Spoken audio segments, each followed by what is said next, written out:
दशिका ने तुरंत झुककर कहा, माय लॉर्ड, मुझे बहुत दुख है, मैं उनसे बात करूंगा जैसे ही आप आदेश देंगे। नहीं, जेनोसामा ने कहा, अब हम एक विशेष सभा बुलाएंगे। हम चाहते हैं कि सभी गॉड को यहां बुलाया जाए। दूसरे जेनोसामा ने भी आदेश दिया, एक भी गॉड या एंजल एब्सेंट नहीं रहना चाहिए। समझ गया, दशिका ने झुककर कहा और तुरंत तैयारी में लग गया। गोकू ने आगे कहा, माय लॉर्ड, मुझे खेद है, लेकिन मैं कुछ क्लियर कहना चाहता हूं। अगर मैं बाकी यूनिवर्स का किंग बनना चाहता हूं तो इन गॉड को मुझे अब भी इसे सम्मान देना होगा, वरना बाकी एंजल भी मेरा साथ नहीं देंगे। बेशिकन ने गोकू की ओर देखा और कहा, आपकी बात से पूरी तरह सहमत हूं। एक पूरा दिन बीत गया।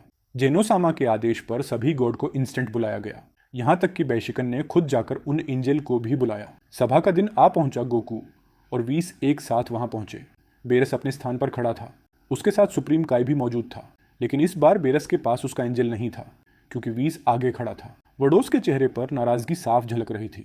वह मन ही मन सोच रही थी, मुझे यकीन नहीं हो रहा, ये तो मेरी सोच से भी ज्यादा सीरियस है। तभी डेशिकन ने सभा की शुरुआत की। हम सब यहाँ आज एक बहुत इंपॉर्टेंट अनाउंसमेंट के लिए एक साथ हुए हैं।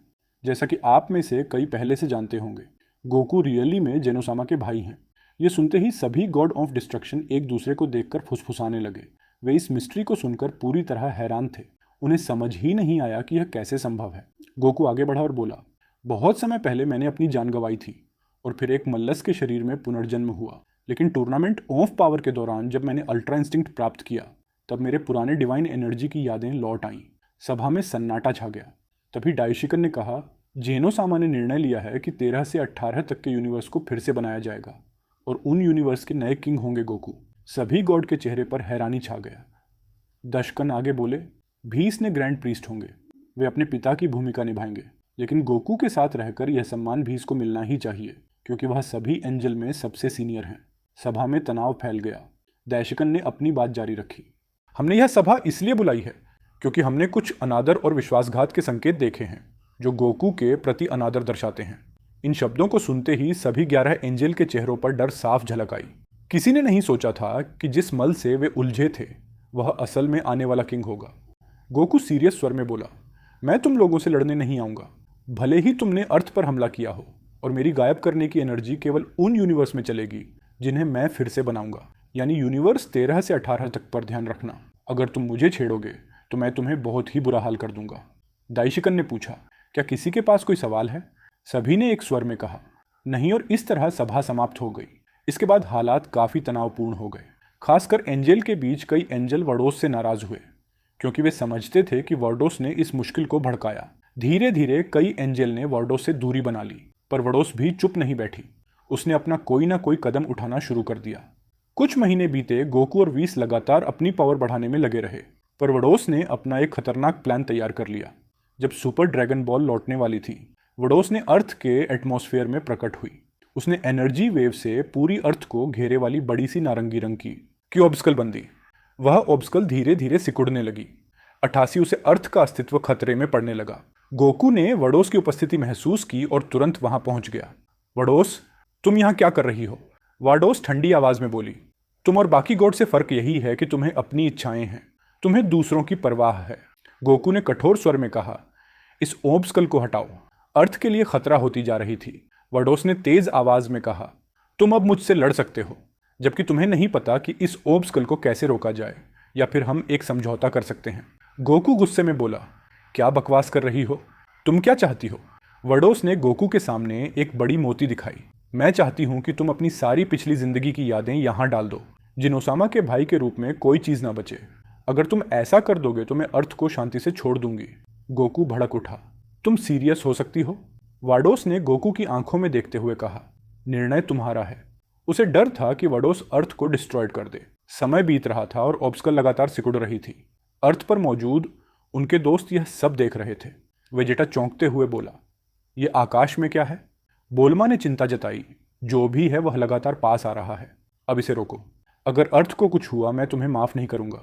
वाडोस ने ठंडी आवाज में कहा, तो जब तुम पूरे यूनिवर्स के किंग बनोगे तब मुझे मार दो, लेकिन अर्थ वैसे भी डिस्ट्रॉयड हो जाएगी जब तक कि तुम अपनी पिछली जिंदगी की यादें बलिदान नहीं कर देते। गोकू ने घबराते हुए पूछा, कैसे जानूं कि मैं तुम पर भरोसा कर सकता हूं? वाडोस ने सीरियस से कहा, तुम्हारे पास कोई विकल्प नहीं है। इस बार मैं मानता हूं, पर पहले ऑब्स्कल हटाओ। वाडोस ने कहा, मैं उस जाल में नहीं फंसूंगी। आखिरकार हताश गोकू ने मोती को छू लिया और बोला, मैं अपनी पिछली जिंदगी की यादों को त्याग देता हूँ। तभी एक अजीब सी एनर्जी गोकू को ढकने लगी, वही एनर्जी जिसने मोती को भी ढक रखा था। गोकू की आंखें सफ़ेद हो गईं और वह बेहोश हो गया। इस तरह वह बहुत तेज़ी से अर्थ की ओर गिरने लगा। वडोस सोच रही थी, अगर अर्थ डिस्ट्रॉयड हो गई तो बहुत ध्यान खींचेगा। गोकू तेज़ी से गिरता रहा। उसकी रफ्तार के कारण उसका शरीर आग से ढक गया। अचानक उसकी आंखें खुली। क्या हो रहा है? गोकू ने उलझन में कहा। गोकू ने अपनी रफ्तार रोक ली और आकाश के बीचों बीच रुक गया। क्या हुआ? क्या मैं बेहोश हो गया था या कुछ? और गोकू ने सोचते हुए कहा। गोकू बिना कुछ समझे अपने घर लौट आया। उसे अपनी पिछली जिंदगी की कोई याद नहीं थी। वह यह भी नहीं याद रखता था कि वह नए यूनिवर्स के किंग बनने वाला था। गोकू, तुम यहाँ क्या कर रहे हो? चीजी ने पूछा। मैं नहीं सोचता था कि तुम लौटोगे। लौटने से क्या मतलब? गोकू ने उलझन में कहा। गोकू, क्या तुम ठीक हो?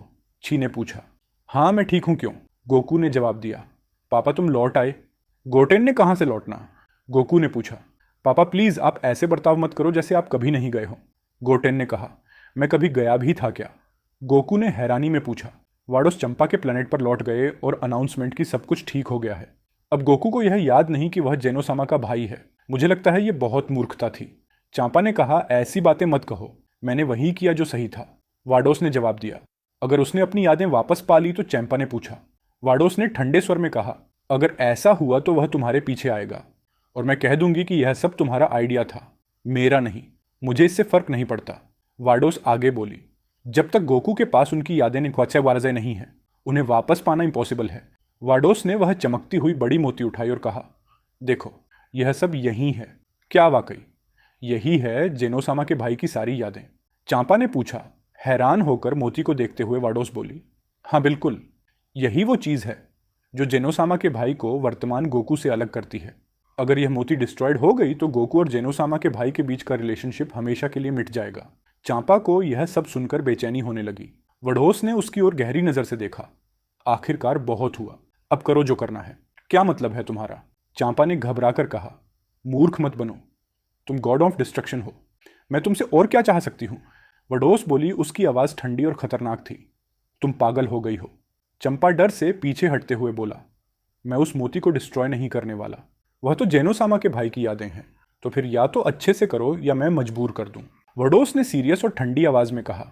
चंपा पूरी तरह डर चुका था। स्थिति उसके कंट्रोल से बाहर जा रही थी। उसके पास अब वडोस की बात मानने के अलावा कोई रास्ता नहीं था। कांपते हुए हाथों से उसने वह मोती उठाई और उसे पूरी तरह से गायब कर दिया। बहुत बढ़िया, वडोस ने एक ठंडी मुस्कान के साथ कहा। अब जब जेनोसामा के भाई की यादों का कोई अंश भी नहीं बचा तो गोकू कभी भी किंग ऑफ ऑल नहीं बन पाएगा। अब हमें उन डिस्ट्रॉयड हुए यूनिवर्स को फिर से बनाने की भी जरूरत नहीं पड़ेगी। समय बीता गया। अब केवल 3 दिन बाकी थे जब सुपर ड्रैगन बॉल अपनी पावर वापस पाने वाली थी। भीस को कई दिनों से गोकू की कोई खबर नहीं मिली थी। वह चिंतित हो गया और उसे खोजने के लिए निकल पड़ा। कुछ ही पलों में वह अर्थ पर गोकू को ढूंढ लेता है। यह तो अजीब है, भीष ने सोचा। वह यहाँ अर्थ पर क्या कर रहा है? यह तो आखिरी जगह होनी चाहिए जहां वो हो। भीष गोकू के घर पहुंचा। गोकू अभी अभी रात का खाना खत्म कर चुका था। अरे भीष, तुम देर से आए, गोकू ने मुस्कुराते हुए कहा। अगर हमारे साथ नहीं खाना था तो कम से कम पहले आ जाते। आप चाहें तो मैं आपको भी खाना परोस दूं। चीची ने कहा। नहीं थैंक यू, घीस ने विनम्रता से कहा। यह कोई परेशानी नहीं है गोकू। जैसा कि आप जानते हैं अब केवल 3 दिन बाकी हैं। जब सुपर ड्रैगन बॉल अपनी फुल पावर के साथ लौट आएंगी तो फिर उसमें खास बात क्या है? माफ कीजिए, क्या आपने सुना नहीं कि सुपर ड्रैगन बॉल लौटने वाली है? गोकू ने सिर खुजाते हुए कहा। सुना तो है, लेकिन उसका मुझसे क्या लेना देना? वीस ने ची और गोटेन की ओर देखा, फिर धीमे से कहा, मुझे आपसे अकेले में बात करनी है। दोनों घर से बाहर आ गए। भीष ने गहरी सांस लेकर कहा, मुझे लगता है आपने अभी तक किसी को नहीं बताया, लेकिन मैं आपको याद दिलाना चाहता हूं कि हम बहुत जल्द सभी यूनिवर्स को पुनर्जीवित करने वाले हैं। गोकू ने हैरानी से कहा, लेकिन वह तो हमने पहले ही किया था ना? टूर्नामेंट ऑफ पावर के समय भीष ने उसे ध्यान से देखा और बोला, गोकू क्या आप सच में यह कह रहे हैं? हाँ, दाई शिकन ने खुद ही कहा था कि जिन यूनिवर्स ने हार झेली थी उन्हें फिर से जीवित किया जाएगा। भीष ने गहरी सांस ली और सीरियस स्वर में कहा, मैं उन यूनिवर्स की बात नहीं कर रहा हूं, मैं बात कर रहा हूं यूनिवर्स 13 से 18 की। क्या? गोकू ने हैरानी से कहा। क्या 12 से ज्यादा यूनिवर्स भी? हैंस ने अपनी हथेली माथे पर रखी, जैसे उसकी तबीयत जांच रहा हो। लगता है आपको सच में कुछ भी याद नहीं। आपको यह भी याद नहीं कि आप जेनोसामा के भाई हैं। भीस ने कहा। क्या बकवास कर रहे हो तुम? गोकू ने उलझे हुए स्वर में कहा। मेरे साथ चलिए, भीस ने शांत स्वर में कहा। भीस गोकू को लेकर बिरस के प्लेनेट पर पहुंचा ताकि उसे सच्चाई समझा सके। वो कुछ समय के लिए गोकू को वहां छोड़कर बिरस से बात करने गया। बिरस ने गोकू की ओर देखा और बोला, तो तुम सच में कुछ भी याद नहीं कर रहे हैं न? क्या याद करना है? गोकू ने चौंक कर पूछा। ओह गॉड, किसने ने तुम्हारे साथ ऐसा किया होगा? बिरस ने गुस्से में कहा। इसी बीच भीष वापस आया। उसके हाथ में एक छोटी सी चमकती हुई मोती थी। सौभाग्य से हमने पहले से एहतियात के तौर पर कुछ तैयारियां कर रखी थी। भीष ने कहा। यह क्या है? गोकू ने पूछा। अपनी अपनी मुट्ठी बंद करो और सब समझ जाओगे, भीष ने शांत स्वर में कहा। गोकू ने उस मोती को अपनी हथेली में बंद कर लिया। मोती चमकने लगा और उसी पल गोकू के शरीर से एनर्जी निकलने लगी। चारों ओर की जमीन कांप उठी। गोकू का एनर्जी तेजी से बढ़ता गया और कुछ पलों में उसके शरीर से डिवाइन एनर्जी निकलने लगा। उसकी आंखों में चमक लौट आई और फिर धीरे धीरे सभी यादें वापस आने लगी। गोकू के चेहरे पर गुस्से की लहर दौड़ गई। वह दांत भीते हुए बोला। वाडोस वहीं चौंक गया। क्या हुआ? आपने क्या देखा? गोकू ने गुस्से में कहा। उस घटिया एंजल ने मेरी यादें चुरा ली थी। भीष ने सिर हिलाया। मैंने कहा था ना, यह अक्सर तब होता है जब कोई पुनर्जन्म लेता है। कोई उसकी आत्मा की गहराई में जाकर यादों को बांध देता है। गोकू की मुट्ठी कस गई। उसकी आंखों में डिवाइन एनर्जी चमकने लगी। वीस, तुम सही थे, मेरी यादें चोरी की गई थीं, गोकू ने कहा। लेकिन अब मैं सब कुछ याद कर चुका हूं और अब मैं इसे अब भी खत्म करना होगा। अपनी 2 उंगलियां माथे पर रखते हुए अगले ही पल गोकू वहां से टेलीपोर्ट हो गया। भीष ने चौंक कर चारों ओर देखा। यह नहीं हो सकता, वो कहाँ गया? फिर खुद ही बुदबुदाया। मुझे पता है वो कहाँ गया है। उसी समय गोकू अचानक चांपा के प्लेनेट पर प्रकट हुआ। उसकी एंट्री इतनी तेज थी कि चांपा और वाडोस दोनों दंग रह गए। तुम यहां क्या कर रहे हो? चांपा ने घबराते हुए कहा। गोकू का चेहरा ठंडे गुस्से से भरा था। वडोस, तुम नीच एंजल, तुमने मेरी यादें चुरा ली। वडोस ने चौंकते हुए कहा। 1 मिनट, आप क्या कह रहे हैं? मुझसे भोले मत बनो। मैं पहले से जानता था कि कोई मेरी यादों के साथ खिलवाड़ करने की कोशिश करेगा, इसलिए मैंने अपने अस्तित्व के एक मोती में सील करके रख दी थी। मुझे पता था कि कोई ना कोई ऐसा करेगा। वडोस ने आंखें सिकोड़ते हुए कहा। तो आपको सब कुछ याद आ गया? बिल्कुल, और अब मैं तुम्हें यह सब ऐसे ही नहीं छोड़ने वाला। गोकू का एनर्जी धीरे धीरे बढ़ने लगा। उसके आसपास की हवा कांपने लगी। वाडोस ने भी अपनी डिवाइन एनर्जी को एक्टिव कर लिया। चांपा ने तुरंत पीछे हटते हुए कहा। ओह गॉड, अब तो बर्बादी तय है। मैं इन दोनों के बीच नहीं रहना चाहता। वह तेजी से दूर चला गया, जबकि दोनों एक दूसरे के सामने खड़े थे। वडोस ने कहा, लगता है बात अब पावर प्रयोग तक आ पहुंची है। गोकू मुस्कुराया। और यही तो तुम्हारा तरीका है, पावर से सब साबित करना, अच्छा है ना? अगले ही पल दोनों एक दूसरे पर तेज रफ्तार से वार करने शुरू कर दिए। दोनों की रफ्तार इतनी तेज थी कि किसी सामान्य मल की आंखें उनका पीछा नहीं कर सकती थीं। साफ दिखाई दे रहा था कि बढ़त वडोस के पास थी, लेकिन गोकू के पास भी बहुत कुछ था। एक पल में वडोस ने गोकू की रक्षा को तोड़ दिया और उसके सीने पर एक जोरदार पंच मारा। गोकू कई मीटर दूर जा गिरा, लेकिन वह तुरंत उठ खड़ा हुआ। यह मत सोचो कि तुम बच जाओगी, गोकू गुस्से में बोला। फिर गोकू ने अपना एनर्जी बढ़ाना शुरू किया। उसके शरीर से एक तेज रोशनी निकलने लगी। अगले ही पल उसने अपने अल्ट्रा इंस्टिंक्ट में ट्रांसफॉर्मेशन कर लिया। वाडोस का चेहरा हैरान और थोड़ा भयभीत लग रहा था। इम्पॉसिबल, उसने तो पिछले कुछ महीनों में बहुत सुधार कर लिया है। चलो अब अपनी पूरी पावर दिखाओ। वाडोस ने अपनी पावर को पूरी तरह मुक्त कर दिया। उसका एनर्जी चारों दिशाओं में फैल गया और पूरा प्लेनेट कांपने लगा। गोकू बिजली की रफ्तार से वाडोस के पास पहुंचा और उसके सीने पर एक जोरदार किक मारी। वाडोस कई मीटर तक हवा में उछल गई और जमीन से टकराई। वह अब भी संभल भी नहीं पाई थी कि गोकू फिर उसके सामने आ गया और एक और तेज किक से उसे आसमान की ओर उछाल दिया। गोकू ने अपनी उंगली से उसकी ओर इशारा किया और उसी पल उसके चारों ओर एक पावरफुल एक्सप्लोजन हुआ। वाडोस जमीन पर गिरी। उसका ड्रेस जगह जगह से फटा हुआ था और शरीर से धुआं उठ रहा था। मैं इंतजार कर रहा, कब तुम कुछ करोगी, गोकू ने शांत स्वर में कहा। वाडोस ने जोर से चीखते हुए अपनी एनर्जी को और बढ़ाया। वह पूरी पावर से गोकू की ओर दौड़ी और लगातार कई वार किए, पर उसके किसी भी हमले का गोकू पर कोई असर नहीं हो रहा था। गोकू इतनी तेज रफ्तार से इधर उधर हिल रहा था कि वाडोस की आंखें तक उसे नहीं पकड़ पा रही थीं। एक पल में वाडोस ने गोकू पर एक पावरफुल पंच चलाने की कोशिश की, लेकिन गोकू ने उसके हाथ को बीच में ही पकड़ लिया। फिर उसने उसकी बाह को मोड़ते हुए एक पावरफुल लॉक लगा दी, जिससे वाडोस हिल भी नहीं पाई। तो आखिर तुम्हारा यही अंजाम होना था, मुझसे टकराने की हिम्मत की तुमने, गोकू ने ठंडे स्वर में कहा। अगले ही पल गोकू ने उसकी पीठ पर एक पावरफुल वॉर किया। वाडोस जोर से जमीन पर गिरी और उसके मुंह से खून की एक बूंद निकली। गोकू ने उसकी लॉक छोड़ी और पीछे हट गया। देखो तुमने अपनी साजिश से कितना नुकसान कर दिया, गोकू बोला। इसके बाद गोकू वहां से चला गया, अपनी जीत का दावा करते हुए। वाडोस बहुत बुरी हालत में थी। उसके शरीर में दर्द फैला हुआ था और उसकी एनर्जी लगभग खत्म हो चुकी थी। उस कमी ने गोकू, मैं किसी दिन इसका बदला जरूर लूंगी, वाडोस ने गुस्से में कहा। चंपा पास आया और बोला, वाडोस शांत हो जाओ, कम से कम तुम जिंदा तो हो। चुप रहो, वाडोस ने क्रोध में जवाब दिया। 3 दिन इसी तरह बीत गए। इस दौरान सुपर ड्रैगन बॉल फिर से सामान्य हो गई। फिर जेनोसामा ने सुपर स्ट्रॉन्ड को बुलाया और इच्छा मांगी, यूनिवर्स 13 से 18 तक को दोबारा बना दो। सुपर स्ट्रॉन्ड ने सिर झुकाया और इच्छा पूरी कर दी। कुछ ही पलों में डिस्ट्रॉयड हुए सारे यूनिवर्स फिर से बन गए। सुप्रीम कई और गॉड ऑफ डिस्ट्रक्शन फिर से जीवित हो गए, लेकिन उन्हें कुछ समझ नहीं आया कि क्या हुआ था। तभी दोनों जेनोसामा एक साथ बोले, बहुत अच्छा गोकू, अब समय आ गया है कि तुम किंग ऑफ ओनल बनो। दूसरा जेनोसामा भी मुस्कुराकर बोला, हाँ अब तुम पूरे अस्तित्व के किंग बनोगे। दोनों जेनोसामाओं ने एक साथ गोकू के सीने पर हाथ रखा। अचानक गोकू का शरीर तेज नीली और सुनहरी एनर्जी से चमकने लगा, वही डिवाइन एनर्जी जो जेनोसामा से निकलती थी। पूरा मल्टीवर्स उस प्रकाश से भर गया। कुछ ही पलों में गोकू के शरीर से जेनोसामा की एनर्जी की तरंगें फैलने लगी। अब उसमें जेनोसामा की एनर्जी का एक अंश समा गया था। शाबाश, अब तुम किंग ऑफ ओनल हो गोकू, एक जेनोसामा ने कहा। दूसरे ने जोड़ा, अब तुम जो चाहो डिस्ट्रॉयड कर सके हो, लेकिन सिर्फ यूनिवर्स 13 से 18 तक। इसके बाद गोकू और दोनों जेनोसामा ने 13 से 18 तक के सभी गॉड और एंजल की एक सभा बुलाई। सभी गॉड, सुप्रीम का और एंजल एक साथ उस महल में इकट्ठे हुए। गोकू अब एक नए फॉर्म में था। उसने वही ड्रेस पहने थे जो जेनोसामा पहनते हैं। वह सिंहासन के सामने खड़ा था और उसके चारों ओर यूनिवर्स की एनर्जी झिलमिला रही थी।